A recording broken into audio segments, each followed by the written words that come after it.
Hi all welcome back to my channel. അപ്പം ഇന്നൊരു what I ഈറ്റിൻ്റെ day ആയിട്ടാണ് ഞാൻ വന്നിട്ടുള്ളത്. നമ്മളെപ്പോഴും ഡേ ഇൻ മൈ ലൈഫ് ഒക്കെ അല്ലേ ചെയ്യല്. അപ്പോൾ ഒരു ചേഞ്ച് ആവാന്ന് വിചാരിച്ച് പിന്നെ എപ്പോഴും ഞാൻ വോയിസ് ഓവറാണ് കൊടുക്കൽ. അതുപോലെ ഇപ്രാവശ്യം ഞാനിങ്ങനെ ക്യാമറ ഫേസ് ചെയ്ത് സംസാരിച്ചിട്ട് വീഡിയോ എടുക്കാൻ വിചാരിച്ചു. അപ്പം ചെറിയൊരു അക്വേർഡ്നെസ് ഉണ്ട്, ചെറിയൊരു ബുദ്ധിമുട്ടുണ്ട് ക്യാമറ ആയിട്ട് ഇങ്ങനെ സംസാരിക്കുമ്പം. വോയിസ് ഓവർ പിന്നെ നമ്മൾ കുഴപ്പമില്ല, ഇതിപ്പോൾ ഓഡിയൻസിനെ ഫേസ് ചെയ്ത് സംസാരിക്കുന്ന പോലെ തന്നെ ഒരു ഫീലാണ്. അപ്പം ചെറിയൊരു ബുദ്ധിമുട്ട് ആദ്യമായിട്ടല്ലേ, അതുകൊണ്ടായിരിക്കും. അപ്പം നമുക്ക് വീഡിയോയിലേക്ക് കടക്കാം. നമ്മൾ ഇന്ന് ചെയ്യുന്നത് വാട്ട് ഐറ്റിൻ്റെ ഡേ ആണ്. അപ്പം മോളെ മദ്രസയിലേക്ക് വിട്ടിട്ടുണ്ട്. ഇനിയിപ്പം നമുക്ക് ചായ കുടിക്കണം, ബ്രേക്ക്ഫാസ്റ്റ് ഉണ്ടാക്കണം, അങ്ങനെയൊക്കെ. അപ്പം നോക്കാം. അപ്പോൾ ബ്രേക്ക്ഫാസ്റ്റിന് മുന്നേ ഞാനൊരു ഈത്തപ്പഴം ഉണക്കമുന്തിരിയാണ് കഴിച്ചിട്ടുണ്ടായത്.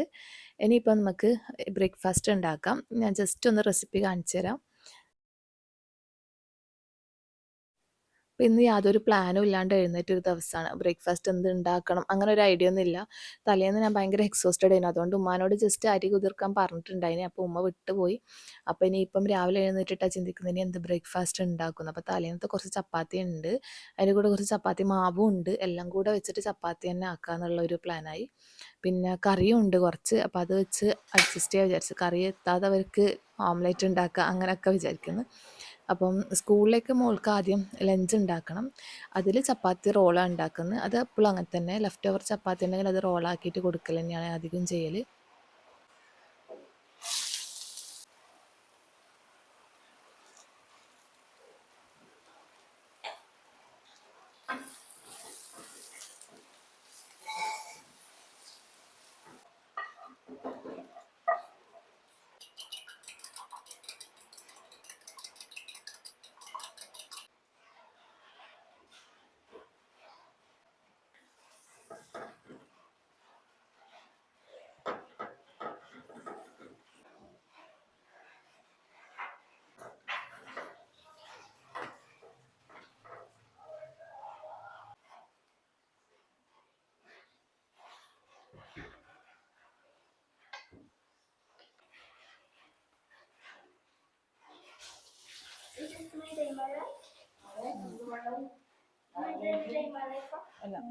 കൊണ്ടതായി ഇനി പാക്ക് ചെയ്യണം.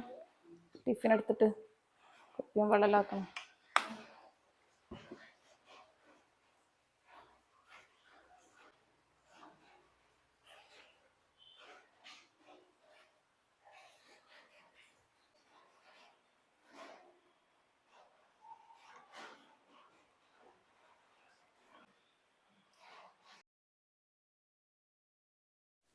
അപ്പോൾ ഇതാണ് എൻ്റെ ബ്രേക്ക്ഫാസ്റ്റ്. ഒരു ചപ്പാത്തി ഉണ്ട്, പിന്നെ ചപ്പാത്തി റോള് ഷെയ്ഹ ഫുൾ കഴിച്ചിട്ടുണ്ടായില്ല. അപ്പോൾ മോള ആ ഒരു ബാക്കി ചപ്പാത്തി റോളും ഞാനെടുത്ത് ഒരു ചപ്പാത്തിയും കുറച്ച് കറിയും എടുത്തിട്ടുണ്ട്. ഇതാണ് ഇന്നത്തെ ബ്രേക്ക്ഫാസ്റ്റ്.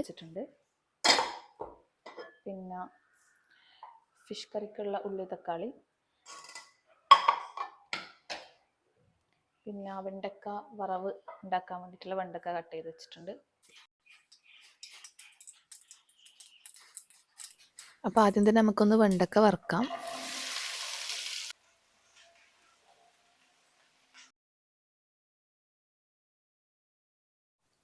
ഇനിയിപ്പോൾ നമുക്ക് കപ്പക്ക വറുത്തെടുക്കണം. അതിന് മുന്നേ ആദ്യം നമുക്ക് ഉപ്പും പച്ചമുളകും കുറച്ച് വെള്ളം ഒഴിച്ചിട്ട് അതൊന്ന് 3-4 വിസിൽ വരെ കുക്കറിലൊന്ന് വേവിച്ചെടുക്കണം. എന്നിട്ട് കടുകും കറിവേപ്പിലും ഇട്ടിട്ട് നമുക്ക് കാച്ചാം.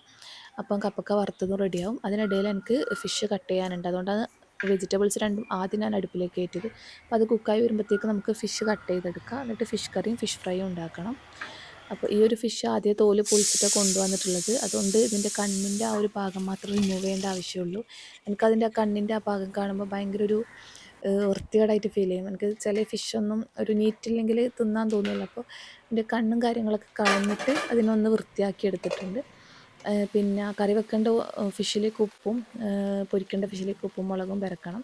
അപ്പോൾ അതിൽ കറിയിൽ കുറച്ച് ഉപ്പൊക്കെ പെരക്കി വെച്ച് അതിനിടയിൽ വെണ്ടക്ക റെഡി ആയിട്ടുണ്ട്. അപ്പോൾ അതിൽ തേങ്ങയും കാര്യങ്ങളും ഇട്ടിട്ട് അതൊന്ന് മാറ്റി വെക്കാൻ വിചാരിക്കുന്നു. ഇനിയിപ്പോൾ നമുക്ക് ഫിഷിൽ ഫ്രൈ ചെയ്യാനുള്ളതിൽ ഉപ്പും മുളകും പെരക്കി വെക്കാം.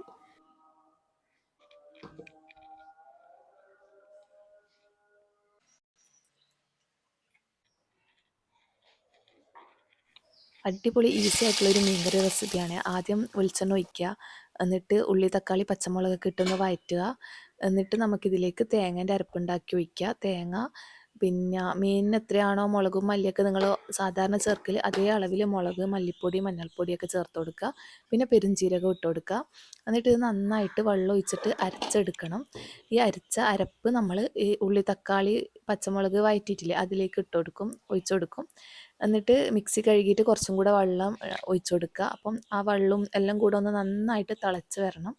അപ്പം തിളച്ച് വരുമ്പം നമുക്ക് അത് പെരുത്ത് പോയൊന്നും ചെയ്യില്ല, പെരുത്ത പോലെ തോന്നും, പക്ഷെ അത് റെഡി ആവും കേട്ടോ. അതിനിടയിൽ ഞാനൊന്ന് ഫിഷ് ഫ്രൈ ചെയ്യാൻ ഇടുന്നുണ്ട്.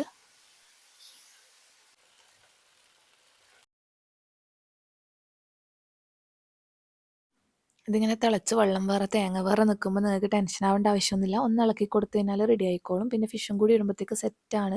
നല്ല മീനുകൊണ്ട് ഈ കറി വെക്കുന്നെങ്കിൽ ഭയങ്കര ടേസ്റ്റ് കേട്ടോ. ഇതും നല്ല ടേസ്റ്റ് ഉണ്ടായിരുന്നു. പക്ഷെ നമ്മൾ ആവോലിയൊക്കെ വെച്ചിട്ട് ചെയ്യുന്നെങ്കിൽ നല്ല ടേസ്റ്റാണ്, വേറെ തന്നെ ഒരു രുചിയാണ്. എൻ്റെ ഹസ്ബൻഡ് ഉണ്ടാകുമ്പോൾ ഉണ്ടാക്കലുണ്ട്, അപ്പോൾ ഓർക്ക് ഭയങ്കര ഇഷ്ടമാണ്. പിന്നെ എനക്കായാലും ഇതൊരു നൊസ്റ്റാൾജിയ ഫീലാണ്. കാരണം എന്ന് വെച്ച് കഴിഞ്ഞാൽ നമ്മളെ ചെറുപ്പത്തിൽ നമ്മൾ നോമ്പിന് 30 ദിവസവും പത്തലും കറികളുമാണ്. അപ്പോൾ ഡിഫറെൻറ്റ് കറീസ് ഉണ്ടാക്കും. അധികം തേങ്ങ അരച്ച കറിയാണ്. അപ്പം തേങ്ങ വറുത്തിട്ടെല്ലാം എടുത്ത് വെക്കും, ഈ ബീഫിലും ഇതിലൊക്കെ ചേർക്കാൻ വേണ്ടിയിട്ട്. ഫിഷ് ഇതുപോലെ ജീരകം അരച്ചിട്ടാണ് വെക്കുക. അപ്പം നോമ്പിന് അധികം ഈ കറി കഴിക്കുന്നതുകൊണ്ട് നോമ്പിൻ്റെ ഒരു നൊസ്റ്റാൾജിയ ഈ ഫിഷ് കറിക്ക് ഉണ്ട്. അപ്പം നമ്മളിത് കഴിക്കുമ്പോൾ നമുക്ക് ആ നോമ്പിൻ്റെ മണം എന്ന് പറയില്ലേ, നോമ്പ് ഉണക്കുന്നതെന്ന് പറയും. അതുപോലെ മഗ്‌രിബിൻ്റെ സമയത്തൊക്കെ നമ്മൾ ഈ കടികളും നാരങ്ങ വെള്ളമൊക്കെ കുടിക്കാൻ ഇട വന്നു കഴിഞ്ഞാൽ നമുക്ക് നോമ്പ് ഉണക്കുന്നത് ആ ഒരു ഫീല് ശരിക്കും നോമ്പിനുണ്ടാക്കുന്ന ഫുഡ്. അതുപോലെ നോമ്പിന് അടുപ്പിച്ചിട്ട് ഇനി നോമ്പ് വരാനാകുമ്പോൾ നമുക്ക് ആ ഒരു ഫീല് ശരിക്കും മനസ്സിലാവും. മഗ്‌രിബൊക്കെ ആകുമ്പോൾ നോമ്പ് ഉണക്കുന്നതല്ലേ, അങ്ങനത്തെ ഒരു മീൻകറിയാണ് കേട്ടോ. നോമ്പ് ഉണക്കുന്ന മീൻകറിയാണ് എനിക്ക് ഈ ഒരു മീൻകറി. അങ്ങനെ നമ്മൾ ഫിഷ് ഫ്രൈയും റെഡി ആയിട്ടുണ്ട്. സംഭവം ഫിഷില്ലേ നല്ലോണം പൊരിഞ്ഞ് പപ്പടം പോലെ ആവണം എന്ന് പറയും. അങ്ങനെ പപ്പടം പോലെ ആക്കാൻ വെച്ചിട്ട് നല്ല ചൂയി അതായത് അത്രയും പൊരിഞ്ഞ് പോയി, ഓവറായിപ്പോയി. ഇനിയിപ്പോൾ നമ്മൾ കപ്പക്ക വേവിച്ച് വെച്ചിട്ടില്ല, അതൊന്ന് കടുകും കറിവേപ്പിലിട്ട് കാച്ചിയെടുക്കുന്നുണ്ട്. അപ്പം അങ്ങനെ നമ്മുടെ ചോറിൻ്റെ പണികളെല്ലാം റെഡി ആയിട്ടുണ്ട്. ഇനിയിപ്പോൾ നമ്മളെ മെയിൻ സാധനം ചോറ് വെക്കാൻ മറന്നിട്ടില്ല. ചോറ് ഫ്രിഡ്ജിലുള്ളതുകൊണ്ട് ഇനിയിപ്പോൾ അതെടുത്ത് ചൂടാക്കി ഒന്ന് വാർക്കണം. അത്രേ ഉള്ളൂ. നമ്മളെ ലഞ്ചിൻ്റെ പരിപാടികൾ കഴിഞ്ഞിട്ടുണ്ട്. ഇനി നമുക്ക് ലഞ്ച് കഴിക്കാം.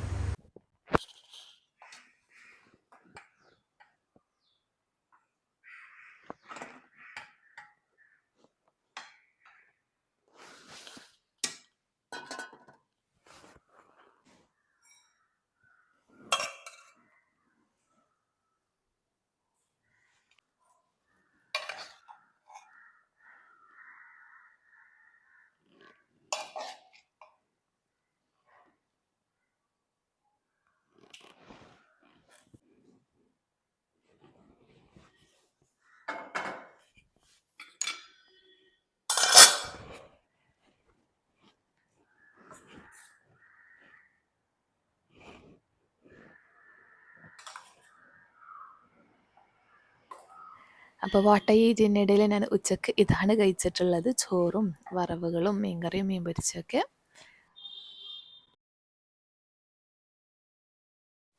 ഈവനിങ് കാര്യമായിട്ടൊന്നും കഴിച്ചിട്ടുണ്ടായില്ല. ഈ ഒരു പഴം വറുത്തത് ഉമ്മ ആക്കി വെച്ചിട്ടുണ്ടായിന്, അപ്പം ഞാൻ ജസ്റ്റ് കുറച്ച് കഴിച്ചിട്ടുണ്ടായിന്.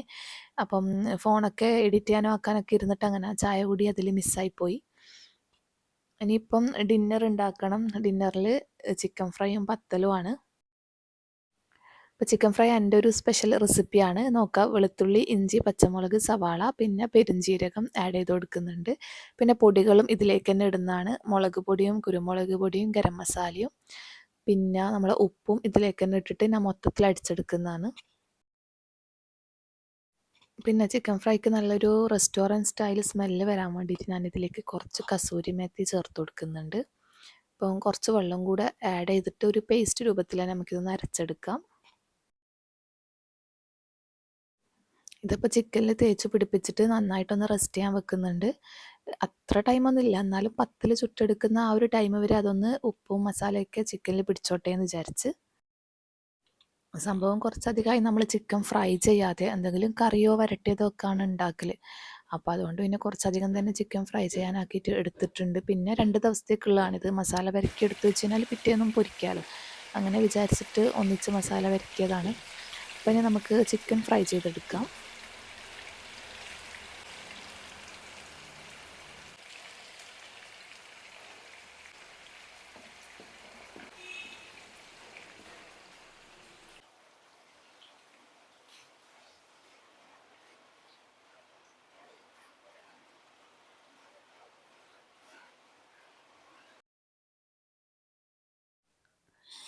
ഇതിപ്പം ഇൻസ്റ്റാഗ്രാമിലും യൂട്യൂബിലൊക്കെ ട്രെൻഡിങ് ആയിട്ട് വൈറലായിട്ടുള്ള ഒരു സാലഡില്ലേ, ആ ഒരു സാലഡാണ്. ഈ ഒരു മല്ലിച്ചപ്പ് ഇട്ട് കൊടുക്കുക, പിന്നെ വെളുത്തുള്ളി ചതച്ചിട്ട് ഇട്ട് കൊടുക്കുക, അതുപോലെ തന്നെ സവാള ചെറുതായിട്ട് കട്ട് ചെയ്തിട്ട് ഇട്ട് കൊടുക്കുക, പിന്നെ കുക്കുംബറും നേരിയതായിട്ട് കട്ട് ചെയ്തിട്ട് ഇട്ട് കൊടുക്കുക. ഇത് നിങ്ങൾ കണ്ടിട്ടുണ്ടാകും, ഒരു ബോട്ടിലിട്ട് ഷെയ്ക്ക് ചെയ്തിട്ട് ഉണ്ടാക്കുന്ന ഒരു കുക്കുംബർ സാലഡാണ്. എന്തടിച്ചാൽ ആ കുക്കുംബർ യോഗേർട്ട് സാലഡ് എന്ന് അടിച്ചു കൊടുത്തു കഴിഞ്ഞാൽ, വൈറൽ കുക്കുംബർ യോഗേർട്ട് സാലഡ് എന്ന് അടിച്ചു കൊടുത്തു കഴിഞ്ഞാൽ ഫസ്റ്റ് തന്നെ വരും ഒരു ബോട്ടിലിട്ട് ഇങ്ങനെ മിക്സ് ചെയ്തിട്ട് ഉണ്ടാക്കുന്നത്. അത് കണ്ട മുതലേ ഞാൻ വിചാരിക്കുന്നത് ഉണ്ടാക്കണം, കുറേ ആയി അത് ഓടിയിട്ട്, പക്ഷെ ഇതുവരെ ഞാൻ ഉണ്ടാക്കി നോക്കിയിട്ടില്ല. അപ്പം ഇന്ന് കുറച്ച് യോഗേർട്ട് ഉണ്ട് ഓൾറെഡി വാങ്ങിയതിൻ്റെ ബാക്കി പകുതി ചെറിയ പാത്രത്തിലാണ് വാങ്ങിയത്, പക്ഷെ ബാക്കി ഉണ്ടായിന്. ഞാൻ ഒരിക്കൽ യൂസ് ചെയ്തിട്ട് അവിടെ വെച്ചിട്ടതാണ്. അപ്പം അതെടുത്തിട്ട് ഇത് മിക്സ് ചെയ്തിട്ട് ചെയ്ത് നോക്കാൻ വിചാരിച്ച്. ഇതിലിട്ട് കുലുക്കുന്നൊന്നുമില്ല, കാരണം ഈ പാത്രത്തിന് അടുപ്പൊന്നുമില്ല. ഞാനൊന്ന് സ്പൂൺ വെച്ച് മിക്സ് ചെയ്ത് കൊടുക്കുന്നേ ഉള്ളൂ. ടേസ്റ്റ് ഉണ്ടായിന്, കുഴപ്പമില്ല. അതിൽ കാണുന്ന അത്ര ടെംപ്റ്റിംഗ് ഒന്നുമല്ല. അതിലിങ്ങനെ കാണാൻ നമുക്ക് തിന്നാൻ ഇങ്ങനെ കൊതിയാവും. പക്ഷെ അത്ര ഇല്ല. കാരണം എന്ന് വെച്ച് കഴിഞ്ഞാൽ കുക്കുംബറിന്ന് വെള്ളം ഇറങ്ങി വന്നിട്ട് ഈ ഒരു യോഗേർട്ടും അതും കൂടെ മിക്സ് ആകുമ്പോൾ അത്ര തിക്നെസ് വരുന്നില്ല, വെള്ളം പോലെ ആവുകയാണ് ചെയ്യുന്നത്. ഞാൻ തിന്നാനാകുമ്പോഴത്തേക്കും അത് നന്നായിട്ട് നീരൊലിച്ച് വന്നിട്ട് ഇങ്ങനെ വെള്ളം മാതിരി ആയിട്ടുണ്ടായിന്. ആ ഒരു തിക്നെസ് ഇല്ലാതപ്പം കുറച്ചൊരു ഡിസപ്പോയിൻറ്റഡ് ആയിരുന്നു. കുഴപ്പമില്ല, അങ്ങനെ കഴിക്കാം. ഇനിയിപ്പം പത്തൽ ഫ്രൈ ഇതൊക്കെ കൂട്ടിയിട്ട് നമ്മൾ ഡിന്നർ കഴിക്കുന്നതാണ്. ഇതാണ് എൻ്റെ വാട്ട് ഐ ഈറ്റിൻ്റെ ഇടയിൽ ലാസ്റ്റത്തെ രാത്രിക്കത്തെ മീൽ എന്ന് പറയും. ലാസ്റ്റത്തെ മീൽ പറയുന്നില്ല, ലാസ്റ്റ് സപ്പർ, ലാസ്റ്റ് ഡിന്നർ എന്നൊന്നും പറയുന്നില്ല. അപ്പോൾ അങ്ങനെ രാത്രിക്കത്തെ ഡിന്നർ എന്ന് പറയാം. അപ്പം പത്തലും ഫ്രൈയും നമ്മൾ ഉണ്ടാക്കി വെച്ച സാലഡും. അപ്പോൾ ഇതൊക്കെ കഴിച്ച് ഞാനങ്ങ് കിടന്നുറങ്ങി. അപ്പോൾ അത്രയൊക്കെ തന്നെയാണ് ഇന്നത്തെ വ്ളോഗ് കേട്ടോ. അപ്പോൾ വട്ടായി ഈറ്റിൻ്റെ ഇടയായിരുന്നു, അതിൻ്റെ ഇടയിൽ വട്ടായി കുക്ക്ഡ് എന്നുള്ളതും കൂടെ ഇൻക്ലൂഡ് ആയിട്ടുണ്ട്. അതായത് തിന്ന ഫുഡൊക്കെ ഞാൻ എങ്ങനെ ഉണ്ടാക്കിയെന്നും കൂടെ ഇൻക്ലൂഡ് ചെയ്തിട്ടുണ്ട്. ബോറടിപ്പിച്ചിട്ടില്ല എന്ന് വിചാരിക്കുന്നു. വീഡിയോ ഇഷ്ടമായാലും എപ്പോഴത്തും പോലെ തന്നെ ലൈക്ക് ചെയ്യാനും സബ്സ്ക്രൈബ് ചെയ്യാനും കമൻറ്റ് ചെയ്യാനൊന്നും മറക്കരുത്. Please support.